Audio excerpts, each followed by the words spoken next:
दीदी, मुझे लगता है कि मैं तुमसे तेज दौड़ सकती हूँ। अच्छा, चलो देख लेते हैं। दोनों बहनें दौड़ने लगती हैं। राधा थोड़ा पीछे रह जाती है, लेकिन रानी रुककर उसे देखती है। दीदी, तुम थक गई हो, चलो हम साथ में दौड़ते हैं। तुमने मेरी मदद की। राधा और रानी घर लौट रही होती हैं, लेकिन अचानक उनके रास्ते में एक बड़ा बाघ आ खड़ा होता है। रानी घबराई हुई है और डरी डरी राधा की तरफ देखती है। दीदी, क्या करें? बाघ बहुत खतरनाक है, हम क्या करेंगे? तुम घबराओ मत, रानी, हम दोनों साथ में सुरक्षित रहेंगे। तुम मेरी बात सुनो और यहाँ से जाओ। राधा रानी को एक सुरक्षित स्थान पर भेज देती है और खुद बाघ से निपटने के लिए तैयार हो जाती है। वह बाघ को डराने के लिए चतुराई से कदम उठाती है।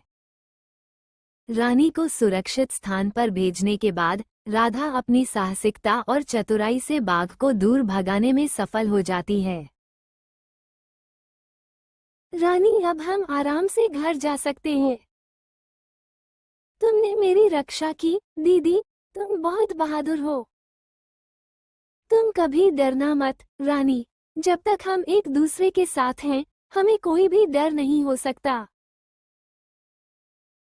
रानी की आंखों में आभार और श्रद्धा का भाव होता है।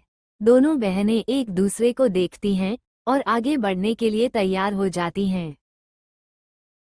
रानी थोड़ी देर चुप रहती है, फिर राधा से भावुक होते हुए कहती है, दीदी, तुम्हारे बिना मैं कभी भी घर नहीं पहुंच पाती।